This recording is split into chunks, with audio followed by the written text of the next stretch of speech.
रोज सकाळी 9ला माईकच्या समोर येऊन बोलणारं माकड की जो शुद्धीत बोलतो का तो संजा गांजाच्या नशेत बोलतो याचं संशोधन करावं लागेल. तो अरे या महाराष्ट्रातल्या बहिणींचं कुंकू पुसलं गेलं ना महाराष्ट्रामध्ये. कुठे तुबाठा? रुबाठा सपत्नीक सपरिवार युरोपमध्ये थंड हवेची मजा घेतो. आणि त्यांचं काय होतं? युटी म्हणजे युटर्न ठाकरे. आता तर त्यांची परिस्थिती अशी झाली आहे की उबाठा म्हणजे उठता बसता ठणाणा याच्याशिवाय दुसरं काही कामच त्यांना राहिलेलं नाहीये. दुसऱ्या बाजूला आपले नेते की फिरायला गेलेल्या, काश्मीर बघायला गेलेल्या निरपराध आणि निष्पाप नागरिकांच्या वरती काही आतंकी येतात, काही दहशतवादी येतात. बंदुकीच्या टोकावरती त्यांना त्यांचा धर्म विचारला जातो. बंदुकीच्या टोकावरती त्यांना अजान म्हणायला लावली जाते. आणि धर्म विचारून वेचून ते अतिरेकी निष्पाप पर्यटकांची निघृण हत्या करतात. आणि शांततेनं 370 कलम रद्द केल्यानंतर शांततेनं नांदणारं काश्मीर हे रक्ताने न्हाऊन निघतं. तिथून सुटून आलेल्या पर्यटकांच्या आपबीती जेव्हा चॅनलच्या माध्यमातून ऐकली तेव्हा अक्षरशः डोळ्यामध्ये पाणी आलं. आमची एक भगिनी सांगते की घाबरून आम्ही आमच्या कपाळावरच्या टिकल्या सुद्धा काढल्या. आम्ही इतके घाबरलो की आम्ही अल्लाहू अकबर सुद्धा म्हटलं. आम्ही इतके घाबरलो की आम्ही त्यांना म्हटलं की आम्ही अजान सुद्धा म्हणू, पण त्यांनी आम्हाला नाही सोडलं. एकुलती एक मुलगी असणारी जिने आपल्या वडिलांचा अंत्यविधी, वडिलांच्या चितेला आग काल स्वतः दिली, ती आमच्या मुंबई डोंबिवलीत राहणारी ती मुलगी सांगते की आमच्या आईनं आमच्या वडिलांना कवटाळलं, पण तरी सुद्धा त्या दहशतवाद्यांनी, त्या आतंक्यांनी वडिलांच्या पोटामध्ये गोळी मारली. नेव्हीमध्ये काम करणारे ज्यांचं 7 दिवसापूर्वी लग्न झालेलं होतं, जो फोटो बघून फक्त भारत नाही तर पूर्ण जग रडतंय. 7 दिवसापूर्वी लग्न झालेली नवविवाहिता, जिच्या हातात अजून लाल भडक चूडा आहे, जिच्या तळहातावरची मेहंदी अजून पुसली गेलेली नाहीये, तिचा पती हा भारताच्या नौदलामध्ये काम करतोय. त्यालाही धर्म विचारून मारलं जातं. आणि स्वतःच्या कपाळावरचं कुंकू 7च दिवसामध्ये डोळ्यासमोर मारलं गेल्यानंतर हातात लाल भडक चुडा असणारी, तळहातावरची रंगलेली मेहंदी असणारी ती भगिनी सुन्नपणे जेव्हा बसून होती तेव्हा तिचा फोटो हा प्रत्येकाच्या डोळ्यामध्ये पाणी आणणारा ठरला.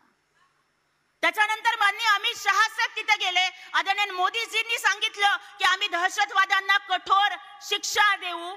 पण मला सांगा माझ्या भावांनो आणि बहिणींनो की ज्या वेळेला महाराष्ट्रातले हजारो पर्यटक हे तिथे अडकलेले आहेत.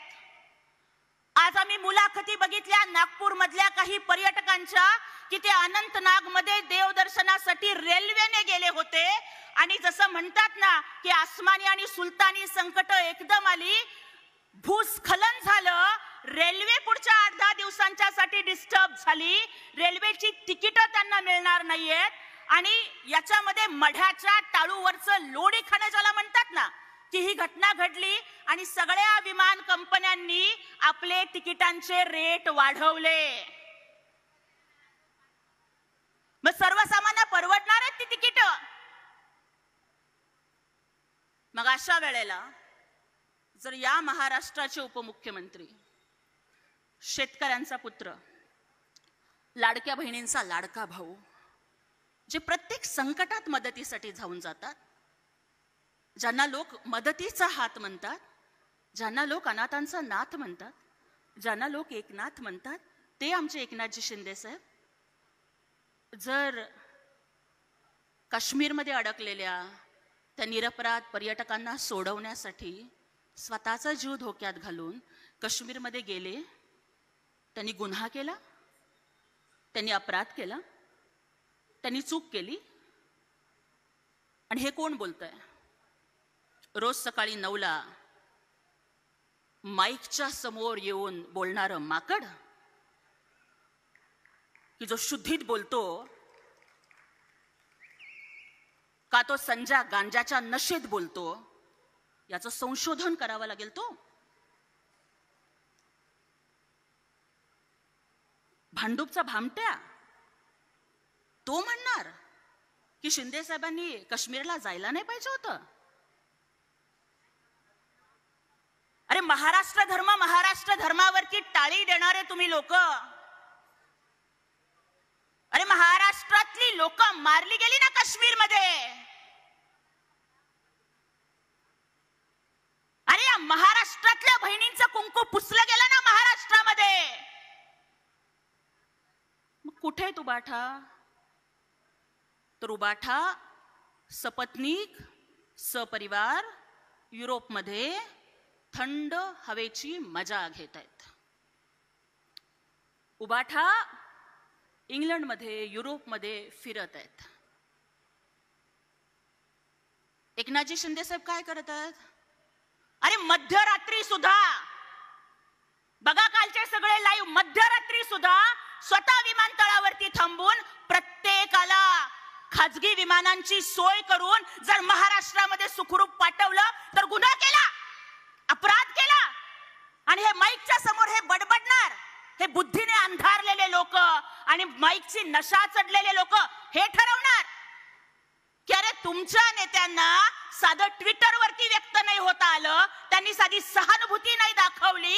अरे आमचा नेता, आम्हाला अभिमान वाटतोय की केरळचा पूर असू दे, कोकण मधलं संकट असू दे, ईर्षावाडीचा गड पडू दे, आसाम मधला पूर असू दे, कोल्हापूरचा पूर असू दे, नाहीतर महाड मधली इमारत पडू दे, नाहीतर आज काश्मीर मध्ये दहशतवाद्यांचा हल्ला असू दे, आमचा नेता ऑन द स्पॉट जाऊन तिथे लोकांना मदत करतो, याचा आम्हाला अभिमान आहे. अरे ज्या गोष्टीची लाज वाटायला पाहिजे त्या गोष्टीचं समर्थन करता? काहीच वाटलं नाही. देशाच्या एकतेवरती हल्ला होतो, देशाच्या अखंडतेवरती हल्ला होतो. अरे त्याबद्दल आज आयोजित केलेल्या सर्वपक्षीय मीटिंगला सुद्धा हे उबाठाचे लोक उपस्थित नाही राहिले. सामंत साहेब, अलीकडे ते लोक आदरणीय एकनाथजी शिंदे साहेबांना एसनशी म्हणतात. साहेब, आपण सांगा सगळ्यांना की एसनशी म्हणजे काय? ए म्हणजे एक, सन म्हणजे संवेदनशील आणि शी म्हणजे शिवसैनिक. एसनशी म्हणजे एक, संवेदनशील, शिवसैनिक. आणि त्यांचं काय होतं? युटी. युटी म्हणजे युटर्न ठाकरे. बरोबर आहे ना? हिंदू हृदय सम्राट बाळासाहेब ठाकरेंना वाटत होतं राम मंदिर झालं पाहिजे, त्यांनी युटर्न घेतला म्हणून ते युटर्न. वक्फ बोर्डच्या विरोधामध्ये हिंदू हृदय सम्राट होते, यांनी त्याच्यावरून सुद्धा युटर्न घेतला म्हणून ते युटर्न ठाकरे आहेत.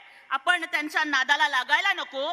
आता तर त्यांची परिस्थिती अशी झाली आहे की उबाठा म्हणजे उठता बसता ठणाणा याच्याशिवाय दुसरं काही कामच त्यांना राहिलेलं नाहीये. दुसऱ्या बाजूला आपले नेते माननीय एकनाथजी शिंदे साहेब असतील, आदरणीय उदयजी सामंत साहेब असतील, माननीय निलेशजी राणे साहेब असतील किंवा महाराष्ट्राच्या मंत्रिमंडळातले सगळे मंत्री असतील, ते दिवस रात्र जनतेच्यासाठी झटतायत,